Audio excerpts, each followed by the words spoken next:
Welcome to today's Back to the City. I've got my good friend Sean Anonymous with me. Hello. Welcome, Sean. Hey, thank you. Good to be here. Good Yeah. to see you again. Good to Even though I see you all the time. Absolutely. Doesn't make it any less special. Yeah, but it's been a while since we've had a televised conversation. It sure has, yeah. But tell me about your life like. Tell me what it's like. It's been a while, about a while for the night. I think since our last televised conversation, we've become much better friends. I'd say so. Yeah. We're friends already. I think I do a bit more whiling. I believe it from the excessive amount of parties that I see you at.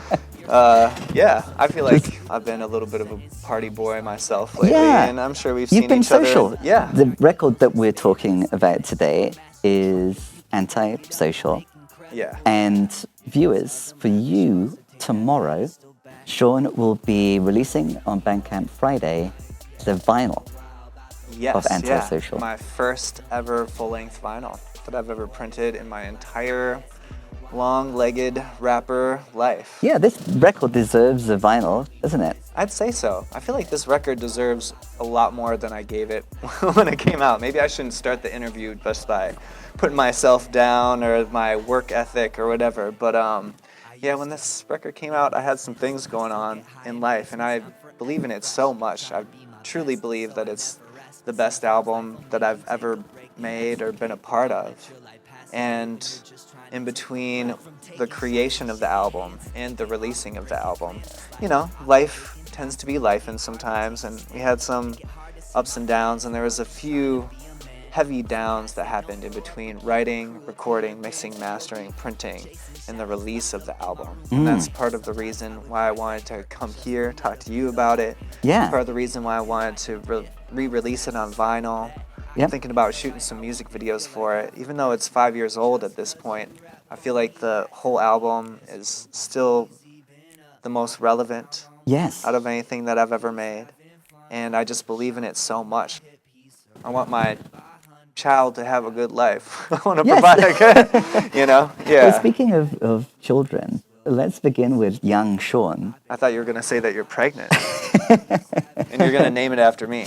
Young Sean is in the 10th grade.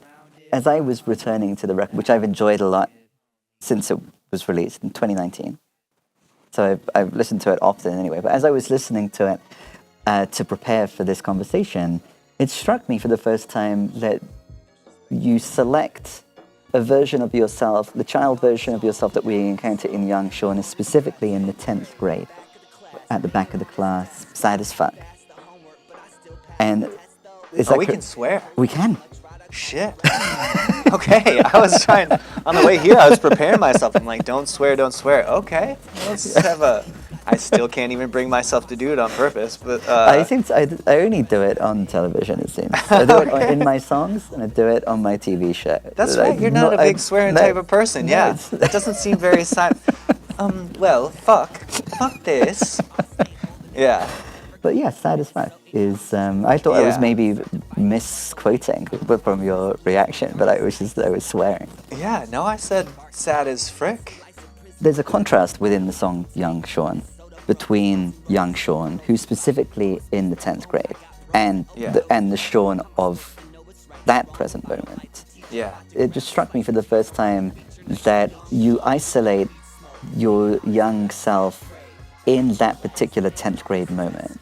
And what is it about the contrast between that specific young Sean and the Sean of the time that kind of drew you to, you know... You mean that specific time frame, that specific grade? Yeah, because it's not just like young Sean, this is what I was like as a child. It's specifically 10th grade. And we get details of your life then, and then your life at the time of making the record. And so I'm just intrigued about that juxtaposition, especially as now also we have like present Sean. And I guess it's not too much, you know, we're talking about a contrast, but it's 2 points in my life where I was feeling sad as F. Yeah.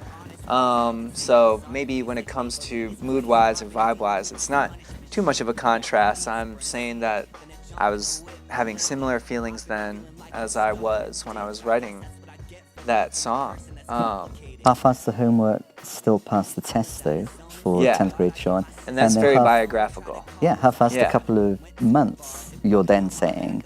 Yeah. But in that song, you're hopeful about the trajectory of your life. So Yeah. that struck me as continuity. So young Sean is succeeding in the test even though he's half-assing the homework. And then at the time, there's a kind of antisocial, difficult few months. Yes. So I guess there are specific instances in my life that I was talking about in both those songs. In 10th grade, that's when I had broken up with my first girlfriend ever. And dealing with that and just, being a young child, trying to figure out who you are, going from hanging out with a bunch of, I've been swearing too much already, as is, some not good folks that we would run around and we'd be breaking into cars and breaking into houses and stealing things. And the folks that I was doing that with, I felt like they were just trying to flex. Some of them came from households that weren't broken. Some of them had a lot of money. Their parents would buy them cars. And I feel like they just wanted to live up to the rap music that we were listening to at the time. And they wanted to prove that they were a badass or something too. At the time, I was beginning my descent into brokenness. I felt like most of my life, we didn't have that much money. Money, that is. And I had grown up poor. So these kids that I was hanging out with, looking back at it, I'm like, why are you doing this? Who are you? What do you have to prove? For me, we'd be breaking in and sometimes we'd steal things and I would sell it so I could then take that money and go to the grocery store and buy food with it. Because I wasn't, unfortunately, my mom at the time had been dealing with hardcore alcoholism and her own descent into depression. And so that was just a way for me to cope and get by. And I remember when I look back at it, I think, why was I hanging out with these kids? I was a good kid who's just put in a bad position that just needed to find a way to survive. These people had everything that they wanted, both a full set of parents at home, money, food in the cupboard, but they were just trying to prove something. I didn't have anything to prove, and I wasn't necessarily proud of it, especially the taking things from people. And that's something that to this day I look back on and I think, when one of your friends gets their car broken into and then all of a sudden their wallet's gone or something, it sucks and I feel so bad for them. And to think that I could have been doing something similar at that age, not so proud of that. The going to grocery stores, stealing food, or going to Target, taking my pants that had the holes on them off in the changing room and then just swapping them out with a fresh new pair of pants, because Target is supposedly notoriously hard to steal from, but you just have to use a little ingenuity. That I'm not ashamed of. Right. I would do it again if I had to. Thankfully, I'm at a place in my life, not that I'm the most balling, but I haven't had to steal food or clothes for too long. But 10th grade, broke up with a girlfriend. I feel like the 10th grade that year mainly was in reference to the banging on his desk, is because I had a friend, Chad, who him and I would be in the back of the class after geography, I think it was, or maybe world history. And there would be a little, before lunch, we had a little bit of extra time. So I would just do some desk drumming, and we'd go back and forth freestyling. Oh, wow. So that may have been more of a reference to the music making. But I've been emo my whole life, so 10th grade, maybe not just specifically that year, but there was a few extra tough moments because I had broken up with my first girlfriend, and it was sloppy, and it seemed like the biggest deal in the world at the time, even though we had only been together for 4 or 5 months. But and then within the record, you're dealing with this lady leader. That's a reference, and so to the present you of the record. So that's another analogy between the young Sean and the and that was Sean later Leader. on. So this album came out in 2019. I'd been working on that specific song for a few years at that point, 2017. And that's when the longest relationship of my life, her and I had split up in early 2018 or maybe late 2017. And that was maybe the darkest period of my life, because not only was I going through that, and before we started talking, I said, I'm going to tell all. You know, I'm a pretty private person, especially when Yeah. it comes to my personal life. Yeah. And I've had... Sean Anonymous. Yeah, right. It kind of defeats the purpose. If I'm very accessible, I'm supposed to be mysterious or whatever, even though I'm just such a goofy guy. Yes. And I wear my heart on my sleeve. Yeah. And if a stranger on the bus wanted to know any aspect of my life, I would tell them without any quandary. I would You're an open gush book. to them. I am As you completely... say, that's in rules. Yeah, You say that. I'm an open book. So look what you want to know. What happened to Anonymous? He said he had to dip. I think said he had to go. Probably should remember that.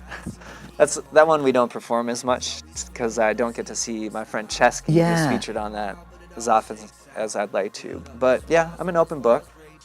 And I sometimes in the past haven't been so forthcoming on the internet because I'm just gonna lay it out there. In 2012, what I thought to be the darkest and worst thing that ever happened to me, my mom passed away. And right after that, the day after, I wrote a huge post, put it up on all the social medias. And it did feel cathartic to some extent. I had lots of friends reaching out, being like, if you need anything at any point, just let us know. I had certain people that had gone through similar things tell me that it would be okay, and eventually it might get easier. Even though I don't think it gets easier, maybe it just gets less hard, which I'm not sure if there's a distinction there. 2012, my mom passed away, and I wrote a big post about it on the internet. A few months later, I went to First Ave, and it was one of the very few moments in that whole time since my mom had passed that I wasn't obsessing about it. I thought about her every day, constantly. I still think about her every day. But I was at First Ave. I was at a dance party. There's rap music playing. I was dancing with a woman, having drinks. We were grinding. It was fantastic. Not thinking about all the sorrows in life, just living in the moment, having somebody twerk up on me, which doesn't happen all that often. I'm a nerdy dude. I'm like, this is amazing. This is fantastic. You only see me at these shows, and at my shows I'm at my best. 100%. Yeah. You're good.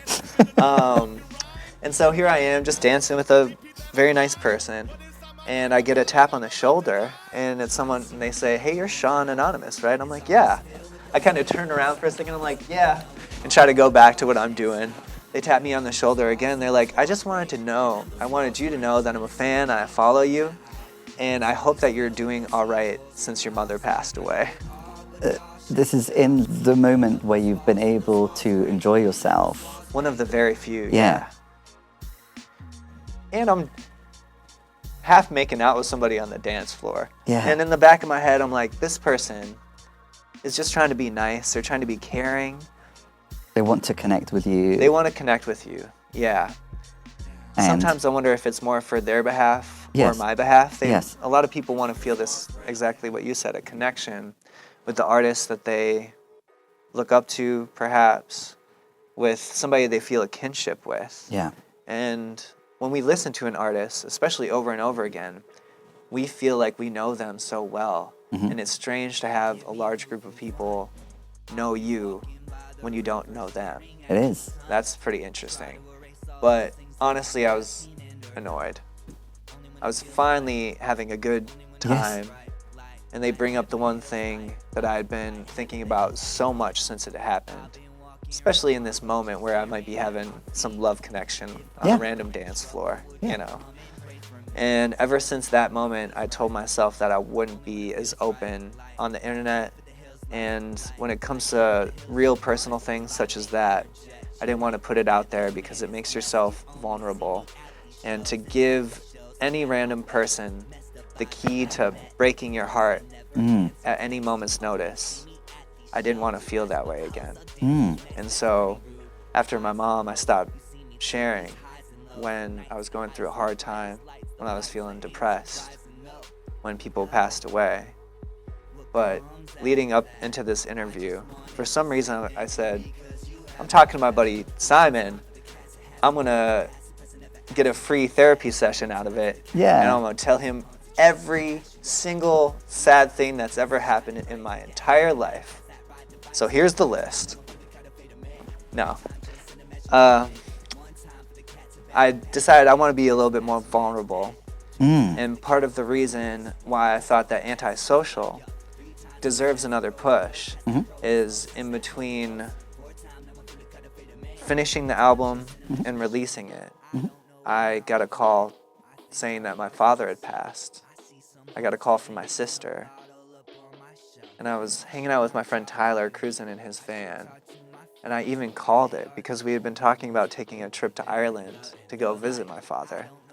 And I look at my friend Tyler and I say, oh, it's my sister. She never calls me. I assume that she's trying to plan our details to go to Ireland to go visit our dad. And then I call her back and she said, our dad has passed away. You have to hop on a flight tonight. So pack your bags. And that was a few months before the album release party for Antisocial. And I thought that I dealt with it well. I didn't have the closest relationship with my father. He moved back to Ireland when I was young. But I still loved him. And I'm very much like him, even though we didn't spend all that much time together. And I thought that I was okay. Tried to stay strong. I didn't cry during the funeral, even though I wish I had. It was very pretty. I like how Catholic people swing the incense around. Robes, you know, ornate. A lot of to-do. But then a couple months afterwards, I realized that I wasn't as alright as I had thought. And when it came time to release the album, it felt cheap. I'm like, why would I focus on myself so much when somebody I cared about had just passed away?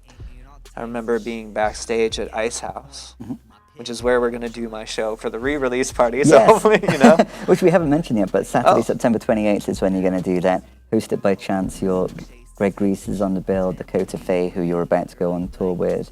Also, and then Demon Marcus and Dimitri Kilstar. Yes. Yep. Demon, Dimitri, Dakota, Chance, Greg Grease, and me, and some special guests too, some surprises. Good. Thanks for the plug. I could have just talked about sadness in life this whole time. But no, you're at Ice House though, which is where. So in the story, you're at Ice House. I'm at Ice House, and I'm backstage, and there's a good amount of people there. And I believe it was Psalm 1. One of the performers from the show comes up to me, and I'm backstage with my head in between my hands, just kind of sulked over. She's like, "Are you doing okay?" And I looked at her and I said, "This is the first time I've ever been at a show that I'm about to perform where I don't want to be here." Because even in the worst times, performing, making music I love, but performing live on stage in front of people is the reason why I was put on this planet. It feels so good. Yeah. Intrinsically. You engage everyone, and you're so good at it. Thank you. Yeah. Any more? Where you at? I'll take. And apparently I like validation too. And so just on a level. That's why your birthday parties work, I think. Oh, because yeah, there definitely. is this kind of sense of, like, people do get that connection with you. Oh, let's go to our friend Sean's birthday party. For sure. And it's an easy way to guilt somebody into buying a ticket. And you can say, you don't have to give me a gift or anything, just go pay the cover. And that's fine. Yeah. I'm big on guilting people into coming out to your shows, which is maybe part of the reason why I'm doing this interview and laying it all out there. If you're a good friend and you care about my mental being, you'll come to the show on September 28th, or else we're done forever, obviously.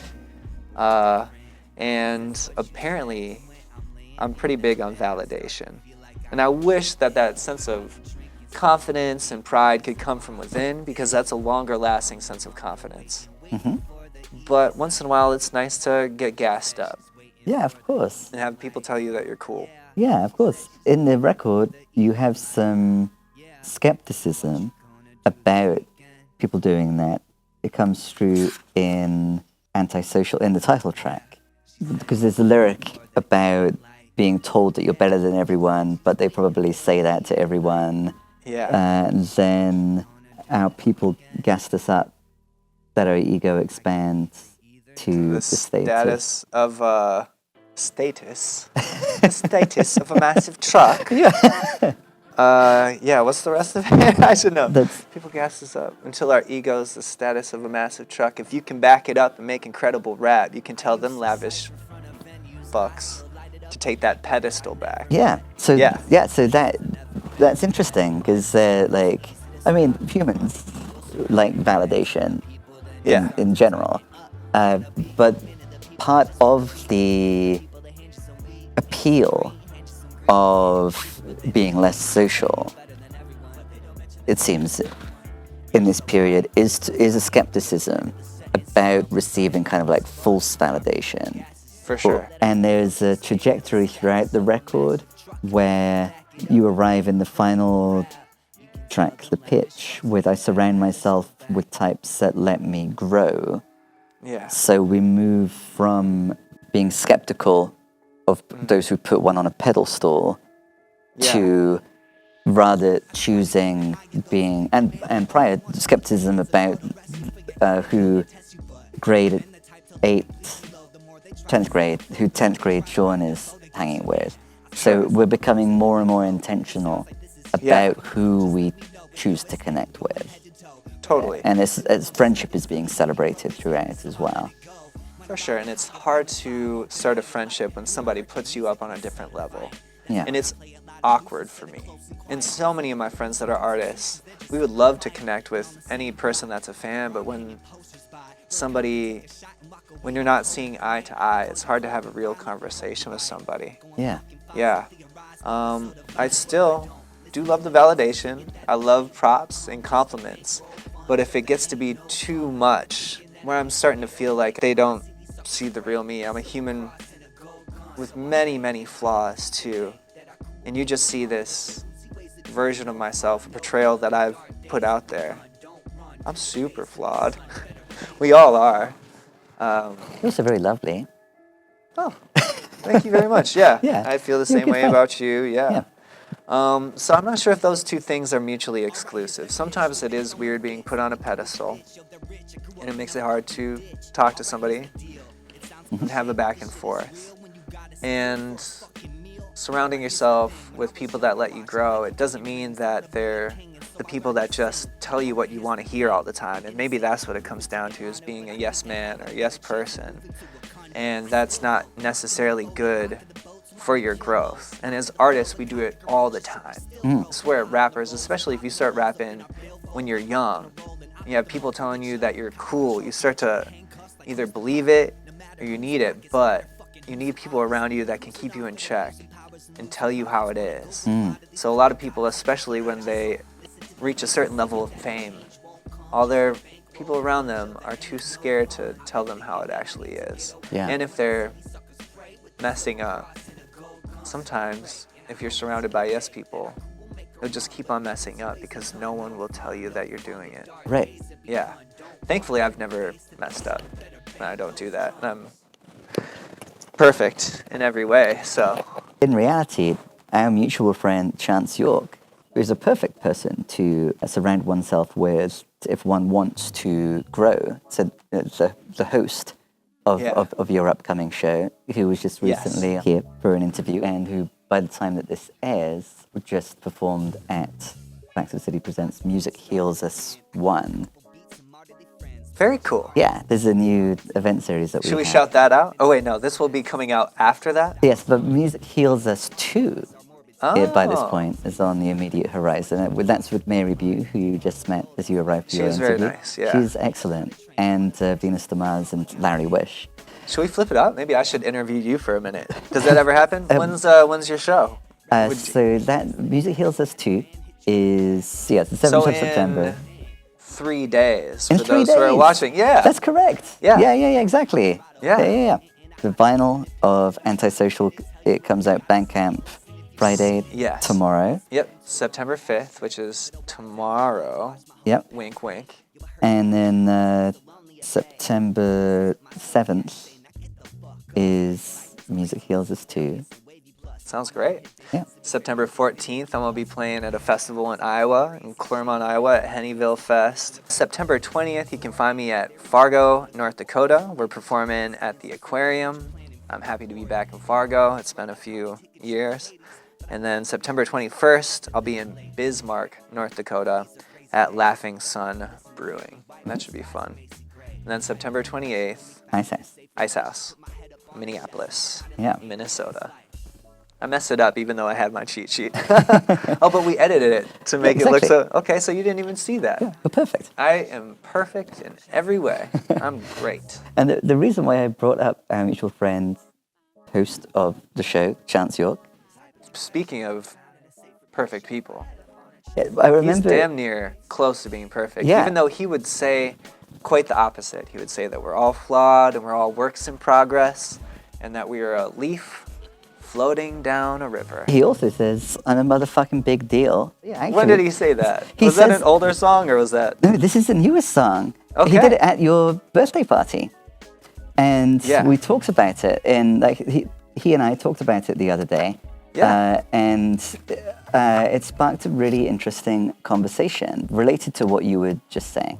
Interesting. I brought it up with him in our conversation because I remembered you being kind of taken aback by Chance talking about us all being kind of like specks of dust.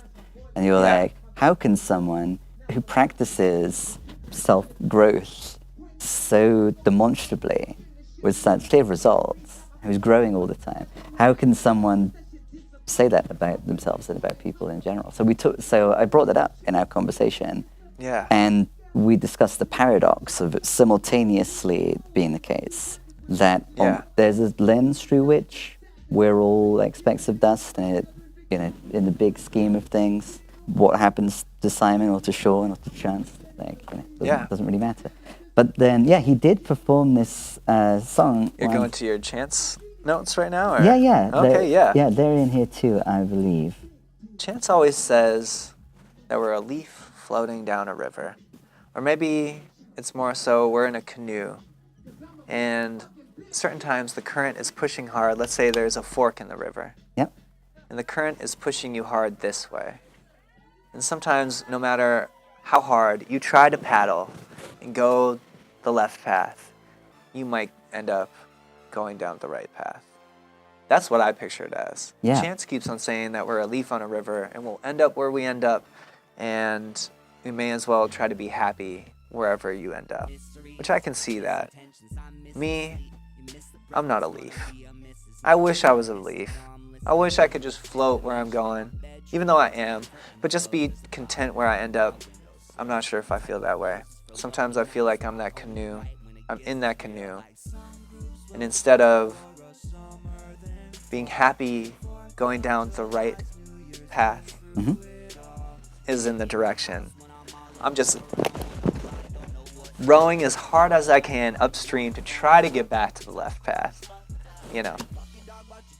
But Chance's one of, if not the most inspirational person that I know. And he keeps me sane. Yeah. Yeah, with meditation, with just being a good friend. He has tools that he shares to help grow and then combines that with being a good, loving friend. Yeah.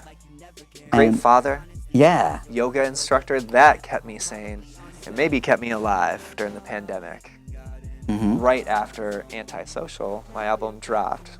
We went through this thing. Maybe you remember it. A few years of being locked up. And Chance would do these free yoga classes on Facebook every day at 5. He called it Live at 5. I remember. So it was so nice to have just the tiniest bit of routine. Yeah. 'Cause even honestly, before the pandemic, I didn't have much of a routine either. And so that meant a lot to me. And I got really flexible for a bit. Yeah.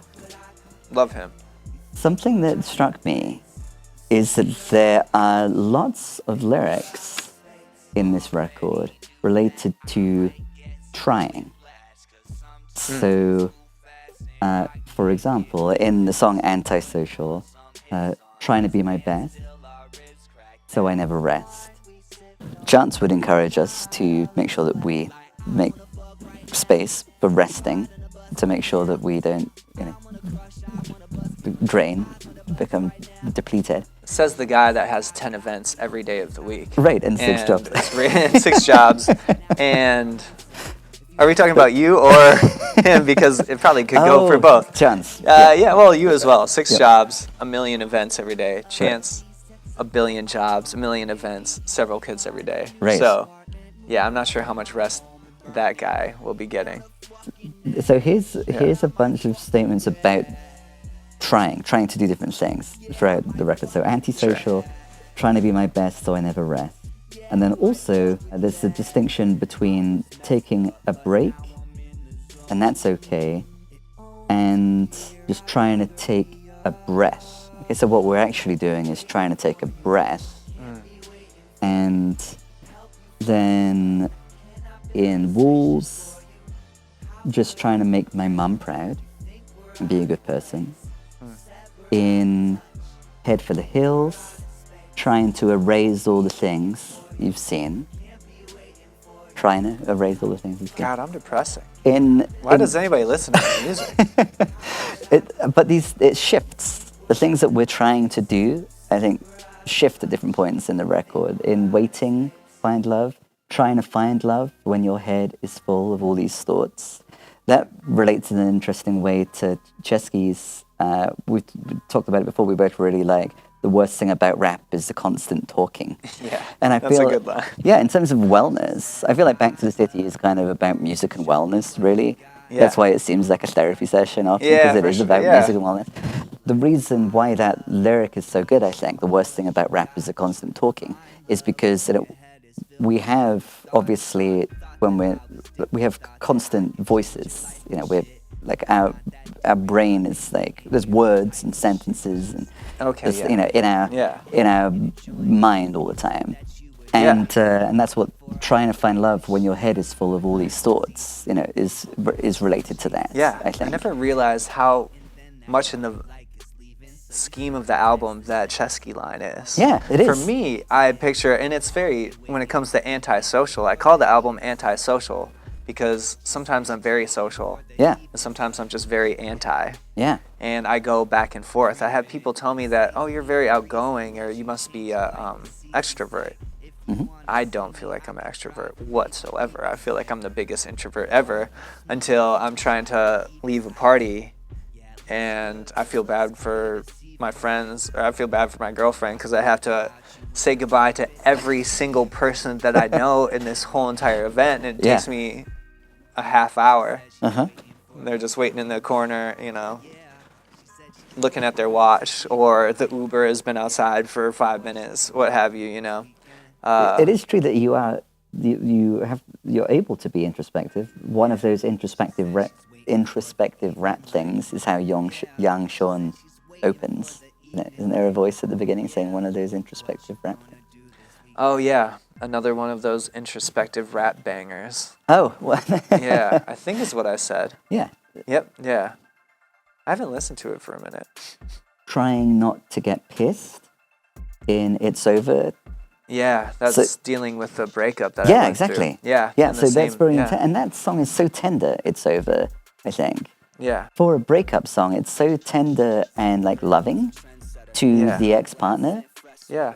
to oneself and to the ex-partner. It acknowledges that the ex-partner might be concerned. You seem concerned that I would go and say, Some shit about you. yeah, that ain't That me. ain't me.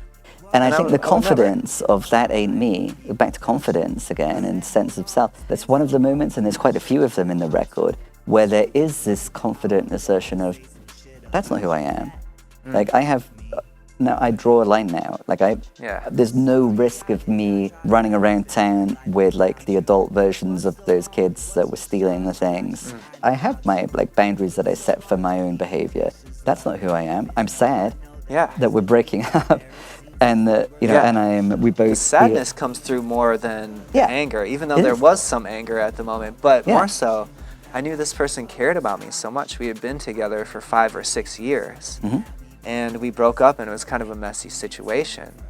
But I was also going through, and that's when it comes back to young Sean, when I say dealing with that lady leaving these crazy evenings. Around that same time, I broke up with my girlfriend. It was the longest relationship I've ever been a part of in my life. 5 or 6 years. Almost got married. Didn't work out. Still love her. Amazing person. A couple months later, and this is one of those things that I've never mentioned on the internet, and I've rarely ever mentioned this to any other person. Maybe I've talked to you about it. But a month or two later, I had a nephew pass away. A young child. He wasn't even a year old. And I was still living with my ex at the time. And even though we had broken up, and we weren't together anymore, we were sleeping in separate rooms, she was still there for me and would listen to me and would be a shoulder to cry on. And when I didn't have the motivation or will to eat or to take care of myself, even though we had just broken up, and I felt like she didn't have to, she still did. So I'll still feel love for that person forever, not just for what we went through for those 5 years, but especially for what we went through for those few months after we broke up. It was just bad timing, you know? Yeah. Not that there's ever a good time for a child to die. It just felt like everything had stacked on top of each other. So much darkness at once. And I felt like I was in a place where I would never recover. Yeah. So that's pretty. And she was there for you She was. then. Yeah. Yeah. And then she's been through some hard times afterwards, and I would try to keep in touch, but I don't think I've reciprocated it as much as I should. But I would shout her out, but I don't, you know, she knows who she is. Yeah. She's great. Yeah. She Yeah. sounds great. She is. So I think that's my favorite song on the record. I like the raps, and also I just love the tenderness of it. It's a loving breakup song, I think. It's there for sure. Yeah. That's my favorite too. Nice. Yeah. I love that it's right between waiting, find love, where what we are doing is waiting for the evening and waiting for the text about the evening. That one's And, cute. and it is cute. And then in It's Over, I can't be waiting for something that doesn't feel right when it's over. Right now it's over. Yeah. And then we're in Keys, which is, I think, the most fun 100%. of the songs on Yeah. the record. And Sophia Eris on that one. Yeah. There's the same kind of energy in so Sophia, Maker and Eris were just on the other day. Oh, cool. And my favorite and both of their favorite song on the Me Too record is the last one, Only for the Night. And the idea, like, people say I'm stupid, they must think I'm stupid, and I am, only for the night though. Okay, yeah. There's a similar kind Yeah, I of can see that. 100%. Yeah, of Keys. Yeah. Yeah, specifically she says, I'm way too smart to drive here, boy. Like, it's quite... On my song. Yeah, definitely, yeah. So because the song is just, it's a fun song, isn't it? And you're like, what? And it's... Yeah, maybe one of the only fun songs that I've ever made in my life. It's really fun. It's very, it's like a summer jam. That's what I was going for. Yeah, and it begins with, I think that your friends and my friends should meet. Yes. And so, and there is exploring... Social. Yeah, exactly. And it's Yeah. like the record as a whole is exploring who one's friends are, how to discern who one's friends are. And then I feel like it encapsulates the social side where, here are my selected people, my true friends. There are your selected people. Let's have Right? And fun. that means a lot to have somebody, you know, when you're first getting... Also, there's a bit of a lovey vibe, you know, kind of a first date vibe or something. It's flirty. And that moment where you like someone so much that you want your friends to meet them. Right. It's a big moment in any Yeah. relationship, and Yeah. even if it's not relationship or not a love romantic relationship, when you feel comfortable enough with this person, you're like, I want you to meet my friends. I feel like you would get along, and you wouldn't embarrass me. Yeah, because it's not called antisocial. It's called anti-social. Social, Yeah, exactly. Yeah. Or slash, that is. Yeah. And I feel like I'm glad that we're like landing on keys as like the final point, because that is at the extreme social end of the spectrum.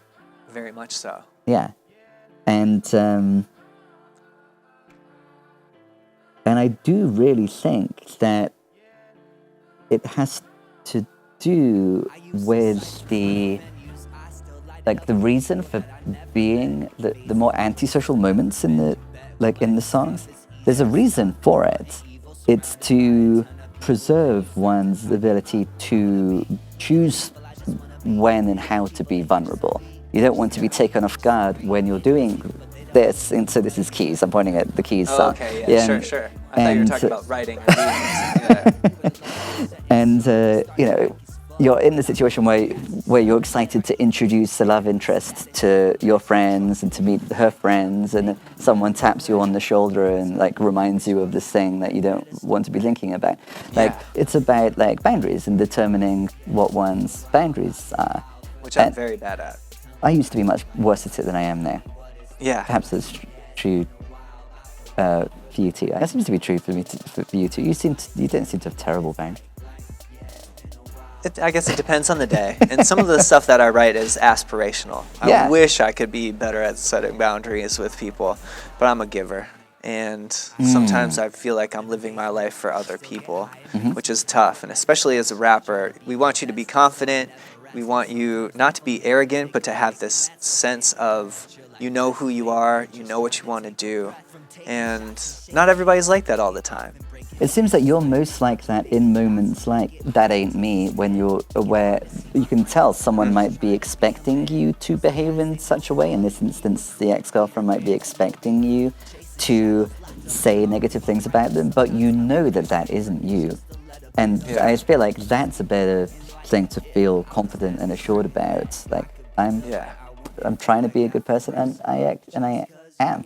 And I am. That I'm very confident about. Yeah. I know I'm a good person. And even when I feel my lowest, or if I'm not feeling myself, that's my mantra is, you're a good person, that's all that matters. For your friends, for your family, maybe fans, people that you know. I don't have to be on all the time. I don't have to be the funniest, the most charming. I don't have to be witty every moment. As long as I'm there for the people that I love and care about, and there for people in general. I love humans. I am a good one of them. Yeah. And that's all I need to do. And all that needs to be said on that note now is, given that that's true of Sean, were you, fan, friend, person watching this, to not attend Ice House on Saturday, September 28th? That makes you a horrible person. And you're dead to me. Forever. There we go. I couldn't bring myself to end the sentence. I was waiting, Is the moral of the story. Yes. Saturday, September 28th at Ice House. If you want to stay in Sean's good books, then that's where you'll be. I'm going to make sure that I get off work that night so that I can stay your friend. Yeah. I want you to stay alive to me. Even though, actually, no, I can't go back on it now. I'll see you there, and if I don't, fuck you forever. The end. I'll be there, and although we don't have time to talk about it in this episode, I do know that you also have been working on new music. I'm excited that you have. You've been working on it with our friend Dimitri. Yeah. You have all kinds of stuff that you've been working on. So I'm looking forward to staying your friend and having a future conversation with you. I would love to come back. Maybe Dimitri and I could come back and talk about this project. Right now it's fairly top secret, but it's different than any music that him and I have ever made, and it's the best music that's ever been made in the history of music. I think it's going to be some favorite local music of mine. from what I know of what the Yeah. two of you have done previously and what you've mentioned to me, the little that you've mentioned to me. Oh, about for the sure. And I project. try not to be braggadocious or anything, and I second guess myself constantly about every aspect of my life, except for being a good person and the music that Dimitri and I are making. Yeah. It's really good. Sometimes I listen to it and I forget that I'm the one that made it. Yeah. I'm a fan of it, so. Yeah, absolutely. Yeah, and I would love to come back. Cool. And Bring Dimitri. yeah, and we're gonna go for a ride after this, so we can continue Yes. this conversation. But I'll come back and we can have another conversation in front of cameras sometime. Absolutely. I'd love that. In the meantime, the only thing that matters is Ice House, September 28th. Be there for Sean. Please. Thank you very much for being here with us today, Sean. Yeah. Thank you very much for viewers. This has been Back to the City. I'm Simon Calder, and we will be back at 10 p.m. next Thursday for one of the last episodes in this summer season. Try to call him retro Sean with that weed smoke hanging on his breath outside, sad as fuck, banging on my chest. Yo, I half-assed a couple months, I still have my life though. Shit got hectic, I'll be alright, yo.